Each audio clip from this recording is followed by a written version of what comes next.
a totally unacceptable default, which is we will always have homelessness.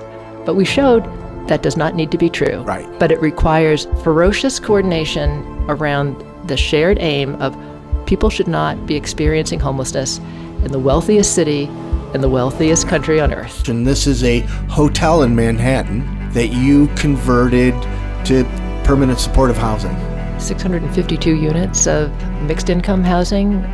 We've become a more unequal society, a lonelier society. The way back is to show up differently with a common vision of what our communities can be, and homelessness can be part of that. How many communities are in Built for Zero now? 143 in this country, plus about 75 across 5 other countries. But you've been trying to change culture in the homeless services system. Imagine stepping onto a plane when there's no air traffic control system or radar working. You wouldn't do it, but that's your experience if you experience homelessness. Whether you go here, there, get this or that, no one is in charge. But communities that we're working with in Built for Zero are making the choice to create that air traffic control system.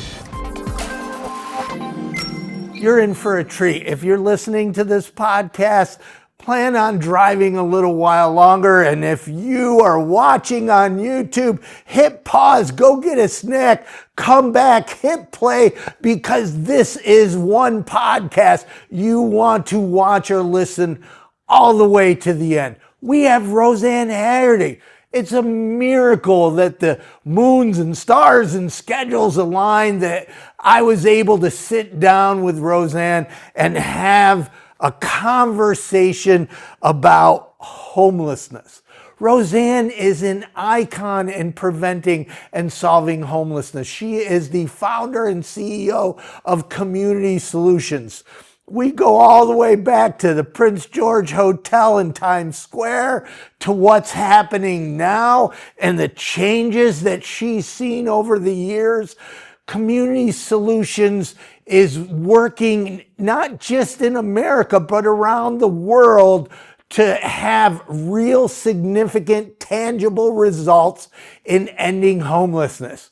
I'm so excited. What a great way to catch up. Absolutely. This is such a treat, Mark. So I think we've ran into each other at events since Las Vegas, but since you brought it up before we were recording, one of my memories of Las Vegas, and it was really early on in the 100,000 Homes campaign, and you had me on the leadership committee. Mm-hmm. What I just adored is I had a friend, Scott Stratton. Don't know if you remember. I remember. So Scott is a high-end marketing influencer guy. And I knew he was speaking in Las Vegas. I forgot how it started. We had gotten on the conversation about messaging. You know, that's always been my thing. And I text Scott if he would come over. And he usually charges a lot of money. And he came over pro bono, and you guys were so forward thinking that you had a marketing leader come over and talk. And that is my memory about Las Vegas. Is Scott was amazing coming over, dropping whatever he was doing, speaking to, 100,000 Home campaign leadership for free, and that you guys wanted that to happen. Well, I think you're the forward-thinking one to make the connection early, Mark, that we have really a messaging and a marketing mission, those of us working to end homelessness. And I still remember one of the takeaways from Scott's presentation. I think I still tear up. He was showing us these ads about, I think they're trying to sell diapers, but you saw all these pictures of moms with their babies. And I mean, just that kind of message about how you actually communicate. It's not like, here are your talking points. It's like, what are images that are evocative, that make you feel drawn to a concept, and so we still have a lot to learn. You have a much better memory than me, because it didn't come back until, he did, oh my gosh, so powerful, so powerful. So lots has changed, both with Invisible People and Community Solutions. I don't think, all that was the foundation of Built for Zero, I guess you'd say. Is that correct? Part of the evolution. A critical step. Yeah. So for those who don't know, I consider you an icon. Many people, I think, agree with that. You have been instrumental in I think a couple of things is, and we talk about this with messaging, changing culture, but you've been trying to change culture in the homeless services system, which is extremely hard, and developing community. One of the things that I love the most about the 100,000 Homes campaign, you housed 100,000 people. That was brilliant. You led the way showing how to do this, but you created community along the way. Well, I think maybe it's our team picking up on that hunger out there. And one of the most powerful stories I heard from the campaign days was, I think it happened in Albuquerque. Some woman was there on vacation who was part of the effort in New Orleans and saw 100,000 homes sticker or something, visiting some program there. And they both ended up in tears feeling that they were part of something together. Wow. And that's what we all long for, right? Right. Give us a little history. I mean, how did you start in this? Because I've toured the Prince George many years ago. You're cutting edge in New York City, which is pretty hard real estate market. Is it true? Doing some really cutting edge things, working to solve homelessness. Well, I think like most of us, I started off in this work as a volunteer at a shelter. And this was in the early 80s. And I couldn't believe that we had rising homelessness in our country.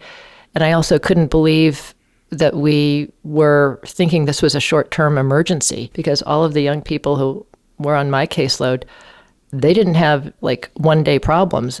They had problems related to poverty and housing systems that were collapsing even then. I think at the end of that year, it was really just wrestling with, do I go on to do something, maybe more conventional, or do I try to do something based on what I'd learned from these young people I was working with, which is it's got to start with housing. And that's what I ended up doing, going into affordable housing development, and really learned after actually about 2 decades during doing that housing is necessary but insufficient to solve homelessness. And I also believe more strongly than ever that, there's a solutions path. There always has been. It's really a choice. And that the key thing that I had missed early on, and this was really, again, people in the midst of homelessness telling me this as I was wondering, we have all these buildings, why are you still on the street? That we had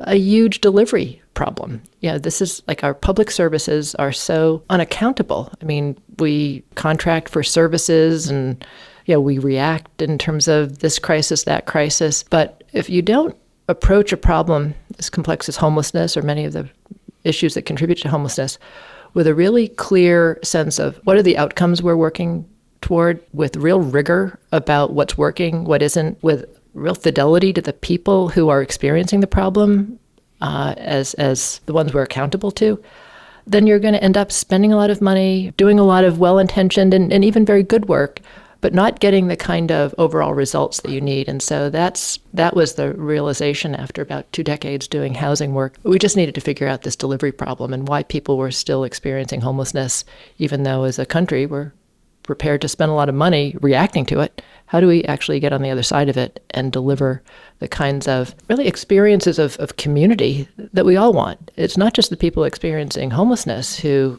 I think have suffered. Whole communities suffer when we don't dig into what do we need to do here? That's one of the things that I try to message. It affects all of us in many different ways. Is it okay to talk about the Prince George? Sure. I don't remember all the details. I remember walking in. So I used to, when I did my road trips, I would come in and work with Community Solutions in New York City. That's how I got to tour the Prince George. And this is a hotel in Manhattan that you converted to permanent supportive housing and significantly reduced homelessness. I remember that time because I lived close to New York City, and there was a huge amount of homelessness around Times Square. And then all of a sudden, there was less. Well, that was a combination of 2 things. We For every $100 increase in median rent, homelessness increases by 9%. Homelessness is a growing crisis, and as visible homelessness grows, the public is freaking out, rightly so, but they're pushing for criminalization. Criminalization of homelessness will only make homelessness worse. We need to support evidence-based solutions, which is why Invisible People's work is so very important. Please go to invisiblepeople.tv/donate and give a gift of any size. We need you. And there was a huge amount of homelessness around Times Square, and then all of a sudden there was less. Well, that was a combination of two things. We developed some beautiful old hotel conversions into supportive housing projects in Midtown Manhattan. There was the Times Square, which became 652 units of mixed income housing with a focus on people coming from homelessness and also who had serious and persistent mental health issues. And we had a whole huge commitment also to people living with HIV/AIDS, and it's just, kind of a beautiful experience that you take a really neglected asset like that old hotel and create a real community out of it. Everybody wins, including the neighborhood. Yeah. And then the Prince George was only, I guess, maybe 20 blocks south. And same thing, a historic hotel that had been mothballed and just had a history of neglect and mismanagement, and turned that into a wonderful resource for tenants and the community. Yeah. A ballroom that many people have, I think, had experiences of being at the Prince George, never realizing that it was housing for more than 200 people who'd experienced homelessness, plus another 200 or so folks working in low-wage jobs. But all of that was contributing to declines in homelessness in our Midtown neighborhood. But it wasn't until we grabbed hold of this issue around how do all of our collective efforts in this community add up to fewer people experiencing homelessness. And that required moving beyond simply operating the housing. And we spent about 4 years trying to herd all the cats, all of the organizations working on homelessness in Midtown Manhattan. And all of them with contracts saying, do this, do that. And we're like, how about we just get together and try to reduce street homelessness by 2/3 in 3 years. And so it was really a very small team that we put together. And many of the legendary folks there, including Becky Canis, Margiotta. It was about getting to know each individual by name, realizing very different stories. And lots of folks were on their way to resolving their homelessness on their own, but there were those who needed, a real lift and super coordination among the many organizations working in that neighborhood. And we were able, with this collective effort, to reduce homelessness in and around Times Square by 87% in the course of about 3.5 years. Wow. And we held that for a long time until administrations change and, contracting changes, and there's the reversion to totally unacceptable default, which is we will always have homelessness. But we showed that does not need to be true. Right. But it requires this ferocious coordination around the shared aim of people should not be experiencing homelessness in the wealthiest city in the wealthiest country on earth. Yeah. And we go up and down, and now it seems like we're dancing madly backwards. And as you were talking, we were in Finland doing a documentary, and everybody talks about housing first. And, I'm a high school dropout. I spell neighbor NABOR, right? So for me to be the guy that goes there and says, oh, the housing first is a big part of it, but it's affordable housing too, right? It's more than housing first. And then we went to Hennepin County. And we saw a community-wide solution, which I would love to test messaging, how you can communicate that. Because I spoke at a panel this morning, and somebody came up and was speaking scattered site versus project-based. And I'm like, they both work. Mm-hmm. We got to stop this. Oh, it's shelters. Oh, it's all of it. It's affordable housing, it's shelters, it's outreach, it's supportive housing, but most important is collaboration. Behind a goal, behind a clear, measurable goal. Yeah. And you've been able to steer, how many communities are in Built for Zero now? 143 in this country, plus about 75 across 5 other countries. Wow. So you've been able to steer communities in the right direction. They have to be interested in like a different vision. And I think it's thrilling that so many are, that they have sort of seen the problem and it's the way they're working. I mean, there's still the need for, I don't even know if it's new resources, but redirected resources. You've got to put your resources behind solutions, not activity. Yeah. But I just am continually inspired by folks like the leaders in this community. We're in San Diego who are like, how do we organize ourselves to actually get results? Right. And that's a choice any community can make.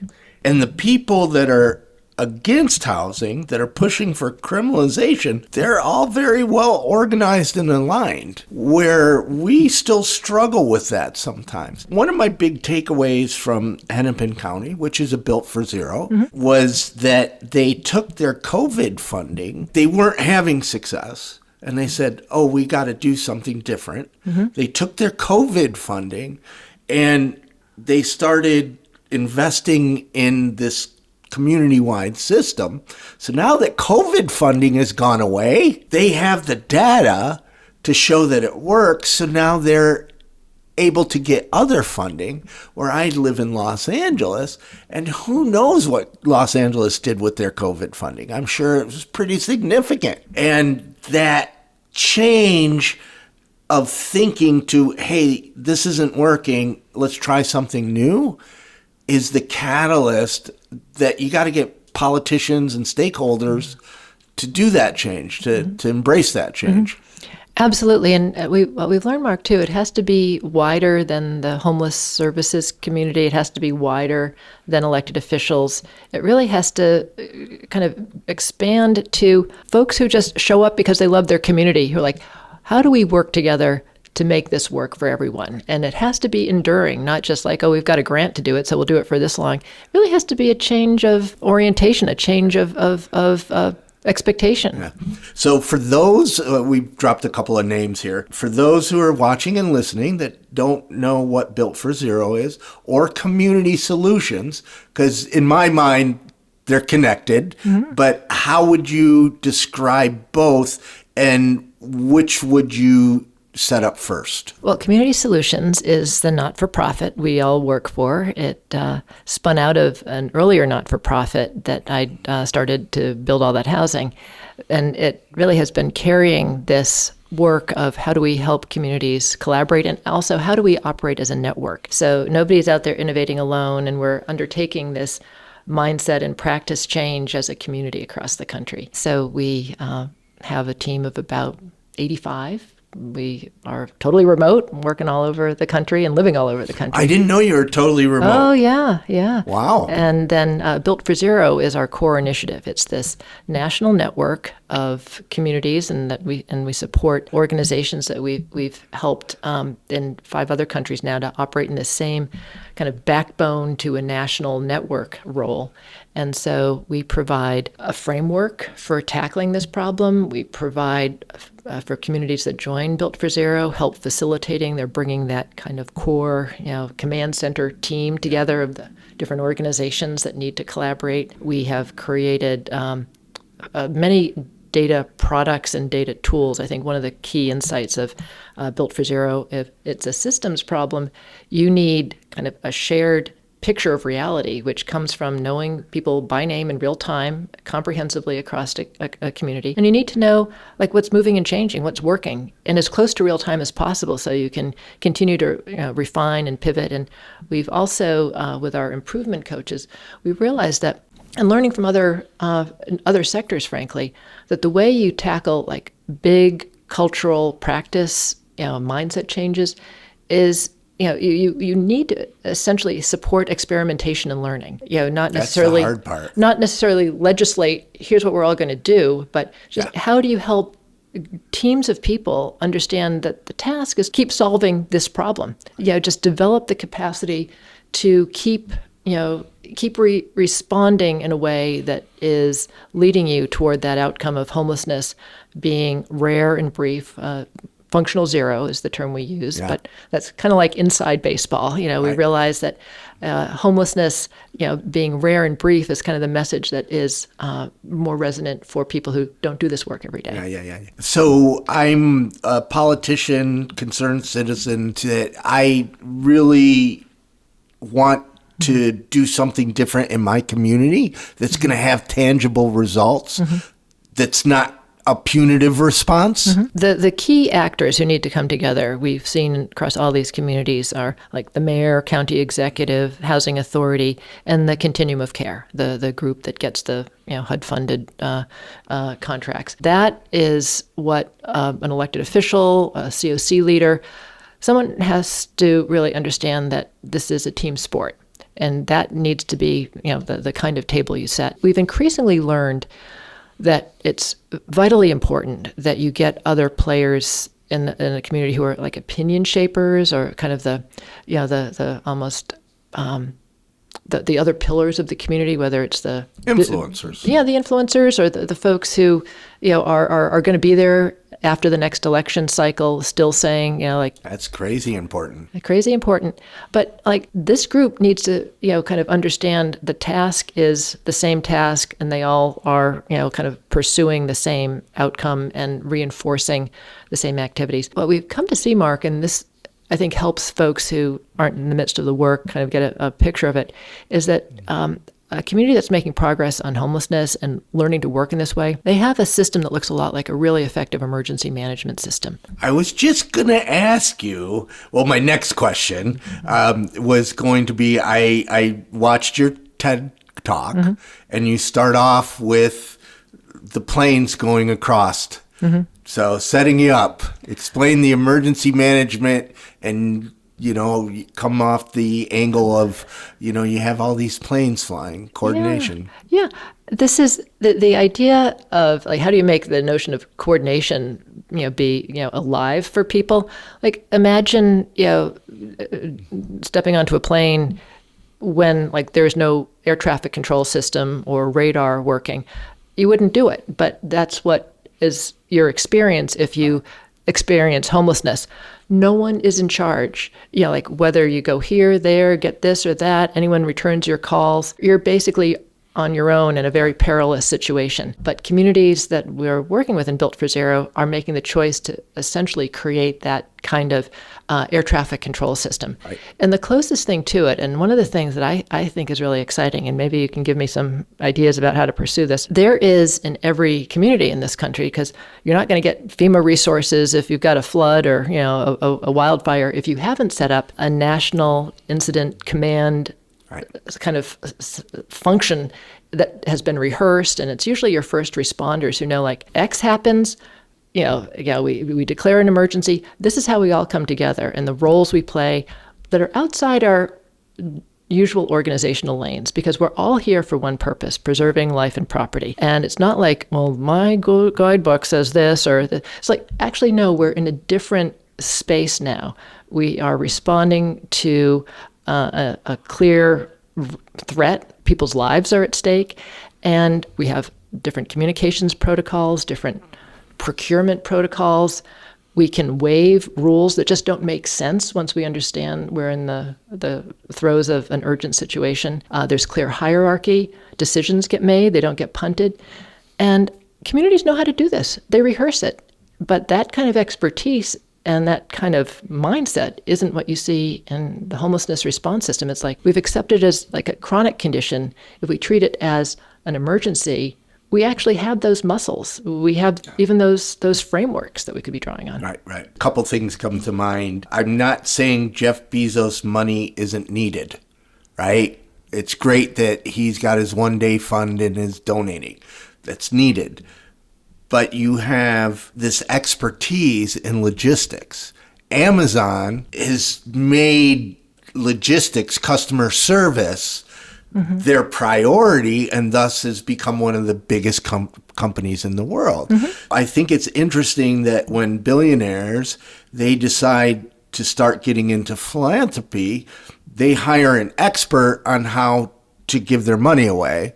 I'm not being critical here. What I'm trying to make a point for, or a case for, is that Jeff Bezos could have a couple of his executives and say, oh my gosh, we could fix this, right? That systems and the inner working is... Yeah, you're right. We haven't reached for the expertise we need to wrestle with a problem that is a complex problem. But that expertise is out there. And I say that's one of the things that we've wrestled with at Community Solutions. How do we skill up folks who are doing the work in some of those capacities? So why do you think it's separate? Why do you think, like, if there was an earthquake here in San Diego, there'd be an immediate response to get people who lost their houses stabilized? But for homeless people, there's not that coordination it's not treated as an emergency response. Well, one thing I'll observe, and this actually, it both makes me sad, but gives me hope, which is most people's perception, and we know this from communications research and any number of studies that have been done, most people's perception of homelessness is that these are many cases of individual misfortune, bad choices, the system failure, the logistics collapse behind that isn't visible. Right. People in distress are visible, and kind of people fill in the blanks. And I think inadvertently, those of us doing the work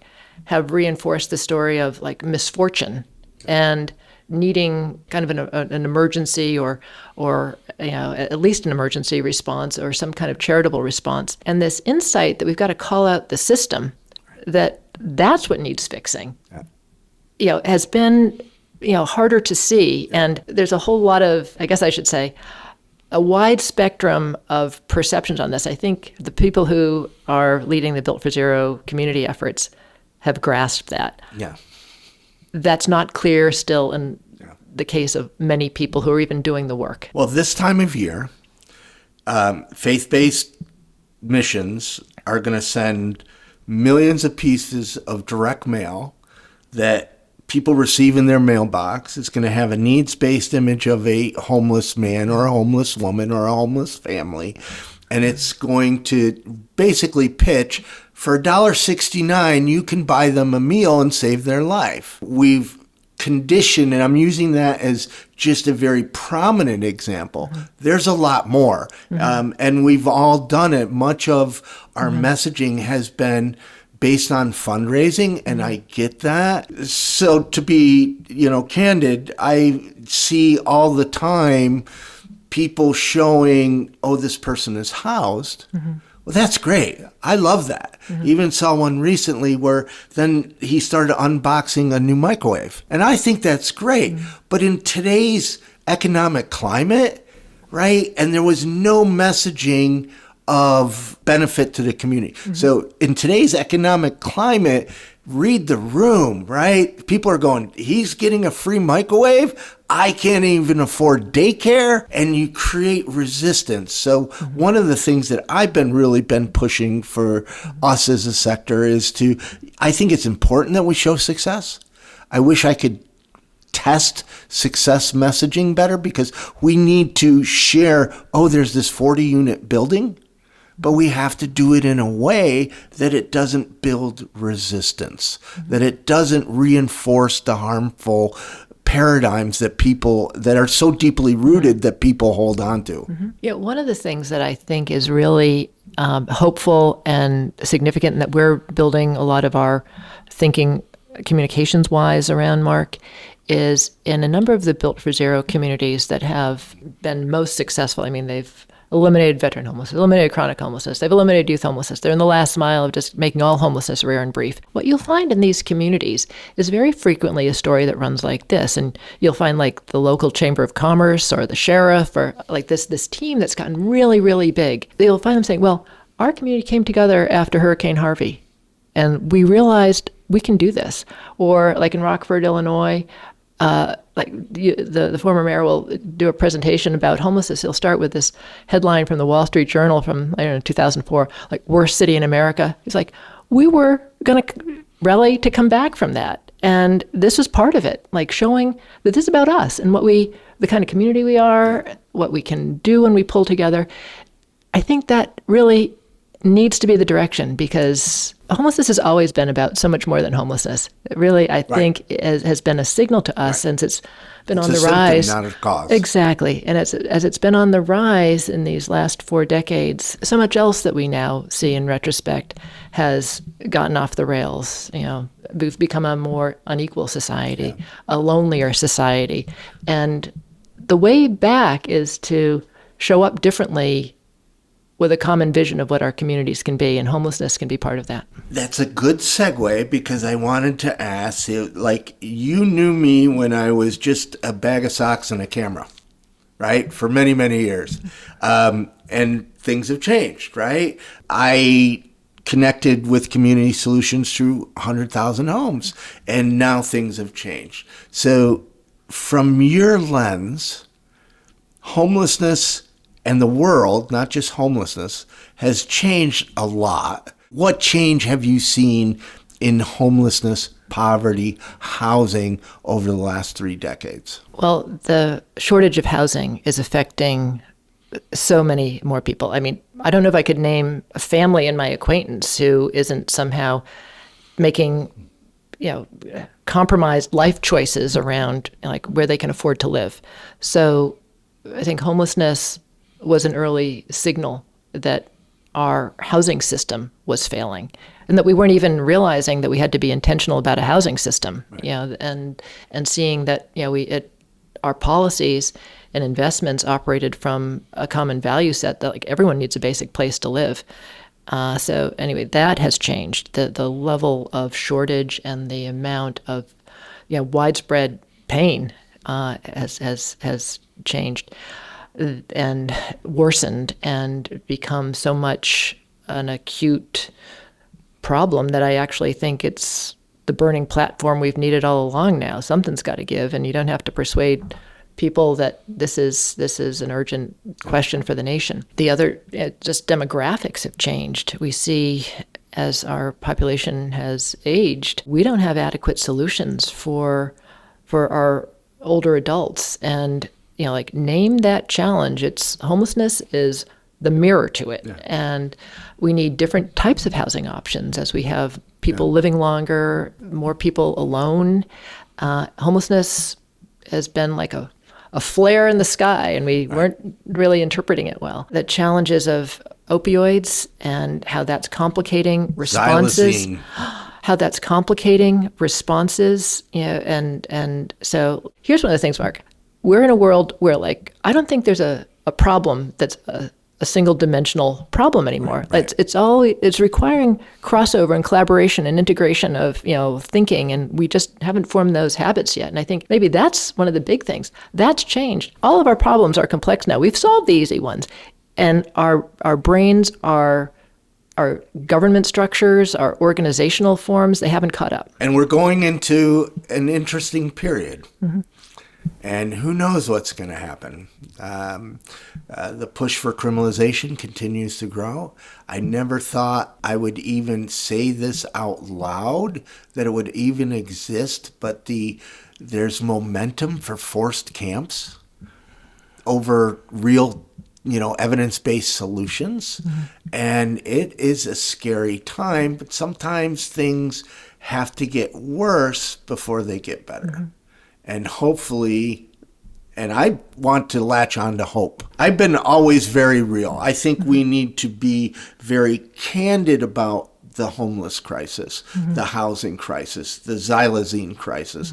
I think if we're not, we risk alienating the public because it's not authentic. But we have to tell the stories with that there's a solution.